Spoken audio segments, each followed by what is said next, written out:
안녕하십니까. 거짓과 진실의 우종창 기자입니다. 오늘 이 시간에는 제가 사진 2장을 먼저 보여드리겠습니다. 어린이 한 명이 오른손을 자기 볼에 대고 있는 이 사진은 이 카톡을 사용하는 사람이 자기 이미지를 표시하기 위해서 이 카톡에 등록해 놓은 사진입니다. 시청자 여러분들도 이 카톡을 쓰시지만은 카톡을 사용할 경우에 그때 자기 이름 또 자기 얼굴 사진을 등록하시는 분도 있고, 아니면은 자기 얼굴 사진 공개하기 곤란할 경우에는 뭐 자기 자식이나 손자들 사진 또는 자기가 좋아하는 어떤 건물 사진 또는 풍경 사진 같은 걸 올려놓기도 하고, 또는 뭐 이미지를 올려놓기도 하고, 이렇게 다 카톡에 등록을 해 놓습니다.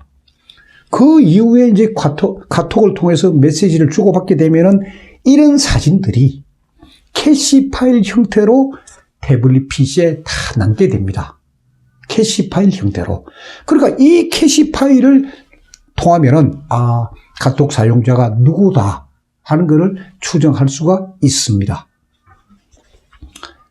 자, 놀라운 사실은 이 문제의 태블릿 PC에, 최서원 것이라는 이 문제의 태블릿 PC에 두 종류의 어린이 사진이 캐시 파일로 남아 있습니다. 그러니까 저도 이 태블릿 PC 이거 포렌식 보면서도 저도 이 사진을 봤습니다만은 저는 별 의미 없이 넘어갔는데, 저를 도와주고 있는 이 IT 분야 전문가들이 이 캐시 파일, 이 두 개의 캐시 파일이 태블릿 PC에 저장되어 있는 그 시간에 이 전문가들은 주목을 했던 겁니다. 그 시간이 언제냐? 그 시간이 2016년 10월 18일 15시 53분 59초하고 같은 날 16시 10분 09초입니다. 이거는 제 주장이 아니고 국가수 포렌식, 거기서 포렌식을 통해서 다 확인된 사실입니다. 그러니까 누군가가 이 태블릿 PC로 오후 3시 53분에 카톡 메시지를 한번 주고받고, 그리고 이어서 13분 후인 오후 4시 10분에 또다시 카톡 메시지를 주고받은 겁니다. 자, 날짜 2016년 10월 18일입니다.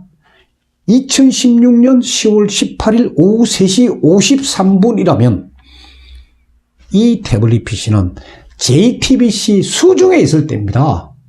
JTBC가 갖고 있을 때입니다.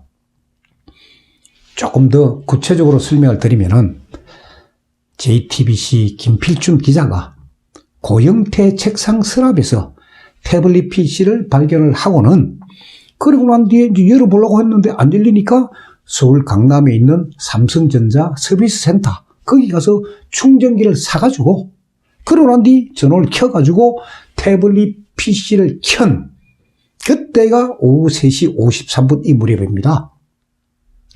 그러니까 JTBC의 주장, 이게 이제 JTBC의 주장인데, JTBC 주장대로 한다면 김필중 기자가 이 태블릿 PC를 갖고 있을 때예요. JTBC 수중에 있다는 걸 조금 더 세분하면 김필중 기자가 가지고 있을 때라는 그 이야기입니다. 국가수 포렌식에 따르면은 이 태블릿 PC에는 소위 JTBC에서 태블릿 PC를 취득한 이후에 사용한, 취득하기 전이 아니고 취득한 이후에 사용한 카톡 메시지가 총 4개가 들어있습니다. 2016년 10월 18일 취득한 이후에 JTBC가 사용한 카톡 메시지가 4개가 들어있는 겁니다. 제가 앞에 지금 2개는, 어린이 사진 2개는 제가 보여드렸는데 왜 2개는 안 보여드렸느냐? 그 나머지 2개는 하나 이미지입니다. 이런 이미지. 또 하나는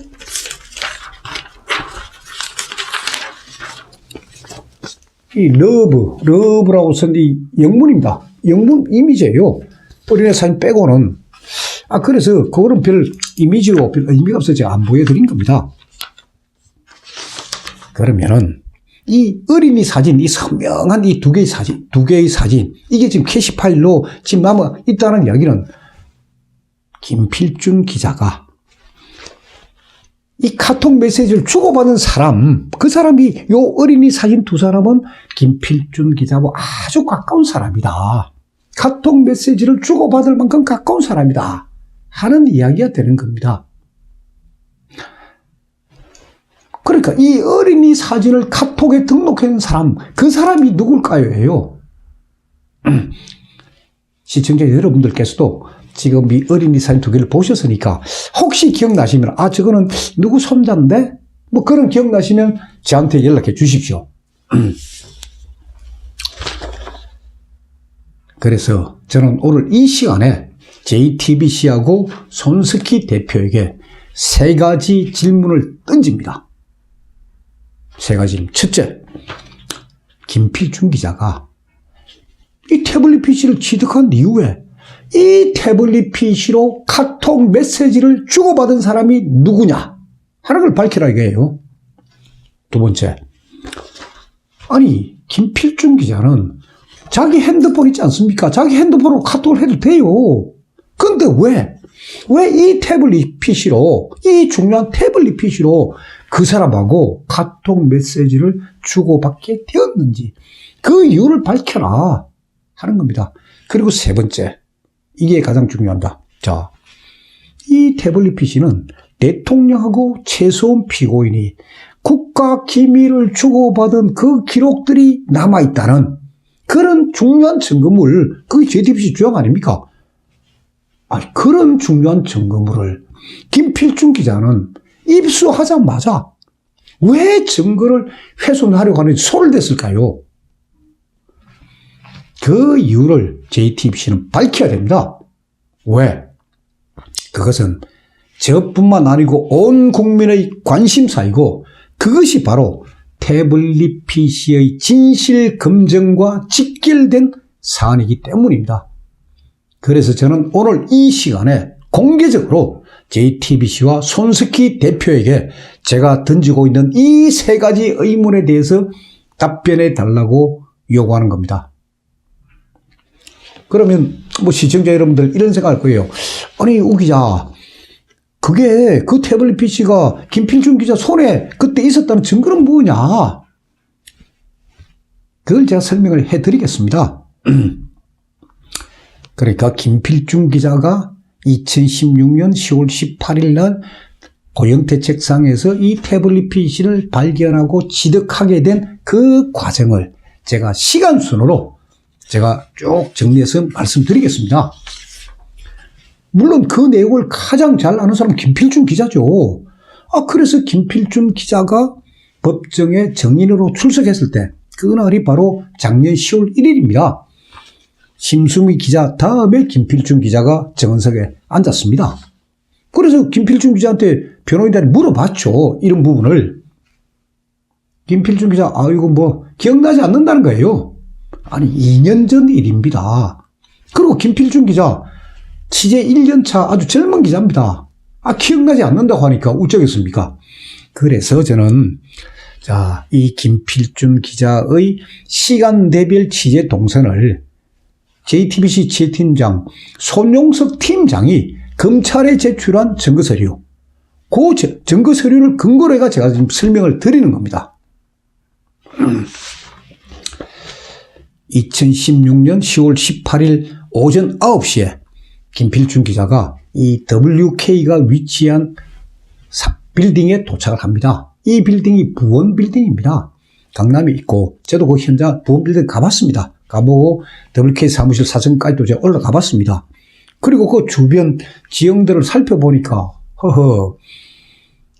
차은택 이 박근혜 대통령 사건에서 진짜 제가 볼 때 제가 바로 말씀드리지만 거의 이 사건을 만든 사람이 차은택이가 경영하는 그 아프리카 픽처스라는 광고회사하고 이 WK 사무실하고 멀리 떨어져 있지 않습니다. 최소한 피고인 집 미승빌딩 아닙니까? 미승빌딩하고 이 WK하고는 약 3km가 떨어져 있어요. 3km. 근데 바로 옆에 한 500m 정도의 바로 아프리카 픽처스가 있습니다. 그리고 이 WK 사무실에서 승용차로 한 5분 거리, 아주 가까운 거리예요. 그 거리에 바로 K스포츠재단 사무실이 있습니다. 제가 그 주변 지역은 제가 다 살피고 왔습니다. 자, 오전 9시에 이제 김필중 기자가 보험빌딩 도착을 했습니다. 그리고 자기 이제 4층 사무실에 올라갔다는 거예요. 저도 엘리베이터 누르고 올라갔습니다. 아무 제지를 안 받으니까. 그 사무실에 가서 보니까 뭐 출입문이 닫혀 있고, 김필중 기자가 가서 보니까 출입문이 닫혀 있고, 그래서 유리창 너머로 막 들어가 보니까, 아이고, 낡은 책상 하나가 덩그랗게 사무실 하나 놓여있고, 아무것도 없더라는 거예요. 그리고 그 옆에 뭐 쓰레기들 방치되어 있고, 그래서 9시 16분에 한 보고 한 16분 후에 김필중 기자는 지하 2층에 있는 관리 사무실을 갑니다. 그러니까 관리 사무실은 지하 2층에 있습니다. 그 가가 노광일 관리인을 상대로 한 3분간 취재를 했다는 거예요. 뭘 물었는지, 무슨 내용을 취재했는지는 저는 모릅니다. 그거는 뭐 손용석 팀장이 밝히질 않았으니까. 자, 3분간 취재를 하고, 그리고는 9시 20분에 김필중 기자는 이 보험빌딩에 나와가지고 뭐 기사를 막 쓰기 시작했다는 거예요. 9시 20분부터. 아니, 취재한 것도 없고 아무것도 없는데 뭐 뭔 기사를 썼는지 저는 모르겠습니다. 그리고는 10시 10분에 이제 김필중 기자가 이 보험빌딩에 다시 가가지고 노광일에게, 관리인 노광일에게, JTBC 명함을 자기 명함을 주고 사무실에 들어갈 수 있겠느냐. 하니까 관리인이 보더만은, JTBC 손석희 대표는 뭐 내가 존경하는 언론이다. 가도 된다고. 그래서 문을 열어줬다는 거 아닙니까? 그래서 10시 30분에 이제 김필중 기자, 그리고 노광일 관리인이 두 사람이 함께 사무실에 이제 들어갑니다. 그럼 노광일 관리인이 자기가 문을 줬다고 하니까. 들어갔는데 노광일 씨는 문 앞에 서가 기자가 뭘 하는지 그냥 지켜만 봤다는 거예요. 그런데 김필중 기자가 고영태 책상 서랍을 뒤지더만은, 아이고, 구형 태블릿 PC 하나 발견했는데, 뭐, 막 보려고 막 했는데 안 되니까, 막 내용 확인 못 하고, 그리고 들고 나왔다는 거예요. 자. 이런 과정에, 그러니까 남의 물건을 절취해 가는데, 노광일 씨는 법정에서 이제 진술하기로는, 자기는 뭐 기자가 그래 하니까 뭐 내버려 뒀다는 거예요. 김필중 기자가 이 태블릿 PC를 챙겨가지고 WK 사무실에 놓은 게 뭐 10시 50분이라는 게 이제 손용석 팀장의 그 진술서예요. 자, 10시 50분 이제 11시 다 돼갑니다. 이제 점심시간 걸려있고. 그리고 이 WK 사무실하고 JTBC 본사, 상암동에 있으니까 굉장히 멉니다. 갈 수는 없는 시간이에요. 아니, 오후 1시부터 2시간 동안. 김필중 기자가 K스포츠재단에 가가 박헌영 과장을 만났다는 거예요. 손용석 팀장 진술입니다. 이거는 제 주장이 아니고. 1시간 더 취재를 했다는 거예요. 자, 여러분 한번 생각을 해 보십시오. 김필중 기자는 제가 앞서도 말씀드렸지만 취재 1년차 아주 젊은 기자예요. 그런 기자가 이런 귀중한 자료를 딱 발견했다. 그럼 어떻게 했을까요? 바로 손용석 팀장 바로 보고를 하고, 그리고 들고 회사로 가야 됩니다. 만사 제치고 점심도 안 먹고 회사로 가야 됩니다. 그런데 김필중 기자는 박은영 과장, 이 중요한 증거물을 딱 입수한 뒤에 박은영 과장을 만나가 1시간 동안 뭐 뭘 했는지 모르지만 만났다는 거 아닙니까? 그 무슨 내용 취재했는지, 뭐 두 사람이 무슨 말을 주고받은지 저는 모릅니다. 참고로 여러분 노승일 아시죠? K스포츠재단. 이 노승일이가 경향신문하고 인터뷰에서 이런 주장을 합니다. 김필중 기자와 박은영 과장은 아주 친한 사이다. 두 사람이 술이 떡이 되도록 마신 것을 본 적이 있다. 이거는 노승일 부장이 소위 경향신문하고 인터뷰한 내용이에요. 자, 2시에 이제 박은영 과장을 만났습니다. 그러고 난 뒤에 오후 3시 30분에 김필중 기자는 서울 강남구 논현동 소재 삼성전자 서비스 센터를 방문해가지고 충전기를 샀다는 겁니다. 참, 이건 구형입니다. 2012년도에 나오가 거의 뭐 단종되다시피 한 구형 태블릿 PC인데, 아니, 충전기를 뚝 갔는데 바로 샀다는 거예요. 그 부분도 의문입니다만, 어쨌든, 이건 손용석 팀장 주장이니까 막 그렇게 이제 인정하겠습니다. 그리고 난 뒤에 오후 3시 30분부터 6시까지 김필중 기자는 이 카메라 기자와 함께 태블릿 PC를 촬영하고 수록되어 있는 내용을 취재했다.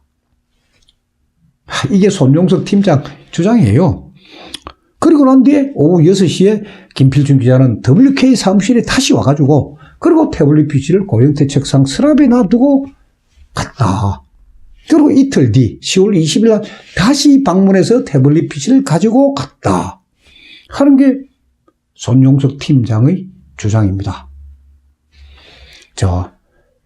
JTBC가 검찰에 제출한 그 서류에 따라가 이 김필중 기자의 시간대별 움직임 딱 보면은 오전 3시 30분에서 오후 3시 30분에서 오후 6시 사이에 카메라 기자하고 태블릿 PC 촬영하고 그 수록된 내용을 취재했다는데 그 과정에서 누군가가 김필중 기자 아니면 카메라 기자가 이 태블릿 PC로 카톡 메시지를 주고받은 겁니다.